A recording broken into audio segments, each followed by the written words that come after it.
አብዛኛው ሰው በተለይም ደግሞ ሴቶች ፊታቸው አካባቢ ላይ የሚወጣ ማድያትን ለማጥፋት ብጉርን ለዘላለሙ ከነሱ ለማራቅና የተሻለ የቆዳ ጥራትን ለማግኘት ከፍተኛ ገንዘብን ወጪ ያደርጋሉ። የተለያዩ መዋቢያዎችን ይጠቀማሉ። የተለያዩ ሳሙናዎችን ሲጠቀሙ መመልከትም የተለመደ ነው። እንደዛም ሆኖ ግን አመጋገባችንንና የኑሮ ሁኔታችንን ካላስተካከልን ፈጽሞ የፊታችን ቆዳ የጠራና የተሻለ ሊሆን አይችልም። ሰላም ጤና ይስጥልን። እንደምን አላችሁ የቻናላችን ተከታታዮች? ዛሬም እንደተለመደው ለእናንተ ጤና ይጠቅማል ያልነውን አንድ ጉዳይ ይዘን ብቅ ብለናል። በዛሬው ቪዲዮአችን ላይ የምንመለከተው ፊታችን በፍጥነት እንዲያረጅና እንዲጨማደድ የሚያደርጉ 7 የምግብ አይነቶችን ነው።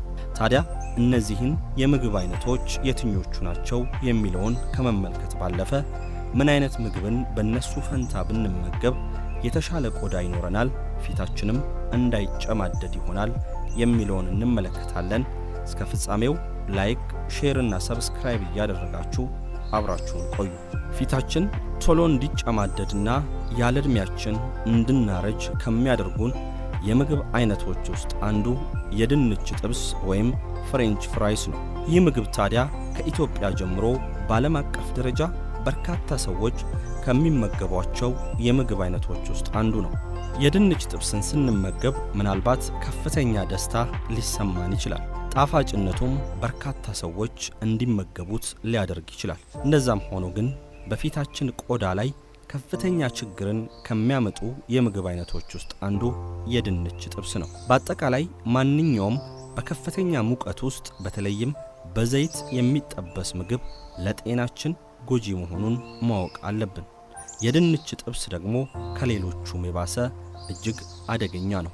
በድንች ጥብስ ውስጥ ያለው ንጥረ ነገር በተለይም ከዘይት ጋር ተያይዞ የሚመጣው ንጥረ ነገር መርዛማ መሆኑን ተከትሎ ቆዳችንን ይበልጥ ይጎዳዋል። በተለይም ደግሞ ቆዳችን እንዳይለጠጥ በማድረግ እንዲጨማደድና አስቀያሚ መልክን እንዲኖረን ሊያደርግልን ይችላል። ታዲያ ድንች ጥብስን የማንመገብ ከሆነ በዛ ፋንታ ምን እንመገብ ልትሉ ትችላላችሁ። ለዚህ ምላሹ ታዲያ የስኳር ድንች ነው። የስኳር ድንችንም ቢሆን ታዲያ ፈጽሞ ለመጥበስ እንዳትሞክሩ። ከዛ ይልቅ ቀቅላችሁ ወይም ደግሞ በኬክ መልክ የሚሰራውን ስኳር ድንች ልትመገቡ ትችላላችሁ፣ ሳታበዙ ማለት ነው። በውስጡ ያለው የስኳር መጠን ቆዳችንን ሊጎዳው ይችላል። እንደዛም ሆኖ ግን ኮፐር የተባለው በውስጡ ያለው ንጥረ ነገር ቶሎ እንዳናረጅ ስለሚያደርገን በተወሰነ መጠን በተወሰኑ ቀናቶች ውስጥ ስኳር ድንችን ከድንች ጥብስ በላይ ብንመገበው ለቆዳችን ተስማሚ ይሆናል። ከተፈተገ ስንዴ የሚሰራው ነጭ ዳቦም ሌላኛው ቆዳችንን የሚጎዳ የምግብ አይነት ነው። ነጭ ዳቦ ሲባል አብዛኛው ሰው ለስኳርና ለደም ግፊት ያጋልጠናል ብሎ ያስባል። ከዛ ባለፈም ደግሞ ውፍረትን እንደሚጨምር ይታወቃል። ከዛ በተጓዳኝ ግን ቆዳችን እንዳያምርና መጥፎ ቆዳ እንዲኖረን ከሚያደርጉ የምግብ አይነቶች ውስጥ አንዱ ነጭ ዳቦ ነው። ነጭ ዳቦን ስንመገብ በሰውነታችን ውስጥ በተለይም በደማችን ውስጥ ያለው የስኳር መጠን ከፍ እያለ ይሄዳል። በደማችን ውስጥ ያለው የስኳር መጠን ከፍ ሲል ደግሞ በፊታችን አካባቢ ያለው መስመር ጎልቶ እንዲታይ፣ ፊታችንም እንዲጨማደድ ያደርጋል። ፊታችንን ከማጨማደድ ጎን ለጎንም ድካም እንዲሰማንና እርጅና በቶሎ እንዲጫጫነን የሚያደርገው የምግብ አይነት ነጭ ዳቦ ነው። ታዲያ ነጭ ዳቦን ካልበላን ምን እንብላ ልትሉ ትችላላችሁ። በከለሩ ነጭ ያልሆነ እንደ አጃና ገብስ የመሳሰሉ ዳቦችን በመመገብ ጤናችሁን በተለይም የቆዳችሁን ጤና መጠበቅ ትችላላችሁ። እነዚህንም የዳቦ አይነቶች ስትገዙ በተቻላችሁ መጠን በውስጣቸው ያለው የስኳር መጠን አነስተኛ መሆኑን ማረጋገጥ አለባችሁ። ለጤናችን ጠንቅ ናቸው ከሚባሉና በተደጋጋሚ ከምንሰማቸው የምግብ አይነቶች ውስጥ አንዱ ስኳር ነው። ስኳር ለጤናችን ያለው ጉዳት ከፍተኛ ነው ቢባልም ቆርጠው ስኳርን የማይጠቀሙ ሰዎች ግን በቁጥር እጅግ አነስተኛ ናቸው። በቆዳችንም ላይ ችግርን ከሚያመጡና ቶሎ እንድናረጅ ከሚያደርጉን የምግብ አይነቶች ውስጥ አንዱ ስኳር ነው። ስኳርን የሚጠቀሙ ሰዎች ፊታቸው አካባቢ ብጉር በተደጋጋሚ ያጠቃቸዋል። ፊታቸውም ሽፍታ እንዲበዛበት ያደርጋል።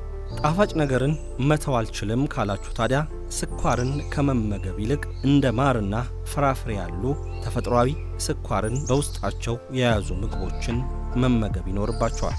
ማር በተፈጥሮ ውስጡ የያዛቸው ንጥረ ነገሮች ለጤናችን ተስማሚ ከመሆን ባለፈ ቆዳችን የመለጠጥ አቅሙ ይበልጥ እየጨበረ እንዲሄድ ያደርጋል። ከዛ ባለፈም ደግሞ እንደ ሐብሐብና ሙዝን የመሳሰሉ ምግቦችን መመገባችንን መርሳት የለብንም። ሌላኛው የፊታችንን ቆዳ የሚያበላሸውና ቶሎ እንድናረጅ የሚያደርገን የምግብ አይነት ማርጋሪን ነው።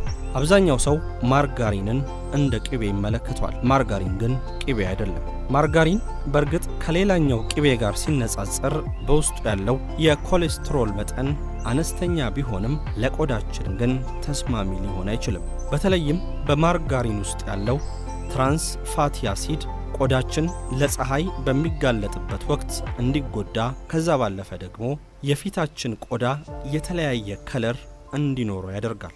ዳቦ ላይ ቀብቶ ለመብላት በተለይም ደግሞ ጠዋት አካባቢ በምንቸኩልበት ሰዓት በፍጥነት ምን ተመግበን እንውጣ የምትሉ ከሆነ ከማርጋሪን ይልቅ አቮካዶና ኦሊቭ ኦይልን የመሳሰሉ ጤናማ ምግቦችን ዳቦ ላይ በመቀባት ልንጠቀም እንችላለን። የተቀነባበሩ የስጋ ምርቶችን የምንጠቀም ከሆነም ቶሎ እናረጃለን። የፊታችን ቆዳም ወዲያው ግርጅፍ ማለት ይጀምራል። እዚህ ጋር ግን አንድ ነገር መገንዘብ አለባችሁ።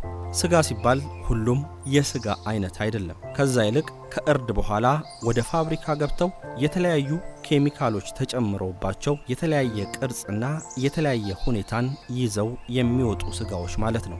ሶሴጅ፣ ፔፐሮኒና ሳላሚን የመሳሰሉ በፋብሪካ ውስጥ አልፎ የሚወጡ ምግቦችን ፈጽሞ መመገብ የለብንም። እነዚህ የስጋ አይነቶች ታዲያ ረጅም ጊዜን እንዲቆዩ በሚል በጨው በጭስና ሳልፋይትን በመሳሰሉ ኬሚካሎች በደንብ ይታሻሉ። እነዚህ ደግሞ ለሰውነታችን በተለይም ለቆዳችን ተስማሚ እንዳይሆኑ ያደርጋቸዋል። ለዚህም ሲባል ታዲያ ቀጥታ ከስጋ ቤት የሚገዙ ስጋዎችን ብንጠቀም ይመከራል። በተለይም ደግሞ የዶሮ ስጋን መጠቀም ተስማሚ ነው ይባላል። አልኮልን በተደጋጋሚ የምንጠቀም ከሆነም የፊታችን ቆዳ እየተሸበሸበ ይሄዳል። በተለይም አልኮል ቀጥታ የሚያጠቃው ጉበታችን እንደሆነ ይታወቃል። ጉበታችን ደግሞ በሰውነታችን ውስጥ ያሉ አላስፈላጊና መርዛማ የሆኑ ቁሶችን ከሰውነታችን ውስጥ ያስወጣል። ታዲያ ጉበታችን ሲጎዳ በአልኮልም ተደጋጋሚ ጥቃት ሲደርስበት በፊታችን አካባቢ መሸብሸብና ፊታችን ላይ አካባቢም ብጉርን የመሳሰሉ አላስፈላጊ ነጠብጣቦች እንዲወጡ ያደርጋል። ጉበታችንን ከመጉዳት ጎን ለጎን አልኮል የምንጠቀም ከሆነ የምንተኛበት ጊዜ ወይም የእንቅልፍ ሰዓታችንም እያነሰ ይመጣል። ያ ማለት ደግሞ ቆዳችን ለማገገምና አዳዲስ ሴሎችን ለማውጣት ጊዜ አይኖረውም። ቆዳችንም ይበልጥ እየተጎዳ ይሄዳል። አልኮልን በተደጋጋሚም ባይሆን አልፎ አልፎ መጠቀም ግን ለጤናችን ጠቃሚ ይሆናል። በተለይም ደግሞ እንደ ቀይ ዋይን ያሉ አልኮሎችን ብንጠቀም የተሻለ ነው። የአትክልት ዘይትም ሌላኛው ቆዳችንን የሚያበላሽና ቶሎ እንድናረጅ የሚያደርገን የምግብ አይነት ነው። አብዛኛው ሰው ስለ ምግቡ እንጂ የሚጨነቀው ምግቡ በምን አይነት ዘይት ተሰራ የሚለው ብዙም ሲያስጨንቀን አንመለከትም። ነገር ግን ከምንመገበው ምግብ ጋር ተያይዞ ዘይቱንም ምን አይነት ዘይት ነው የሚለውን መመልከት አለብን። ታዲያ የአትክልት ዘይትን ፈጽሞ መጠቀም የለብንም። በተለይም የአትክልት ዘይት በበርካታ ፕሮሰስ ውስጥ የሚያልፍና በርካታ ኬሚካሎችንም በፋብሪካ ውስጥ የሚጨመርበት መሆኑን ተከትሎ ለፊታችን ቆዳ መሸብሸብና ቶሎ ለማርጀታችን ዋነኛው ምክንያት ነው።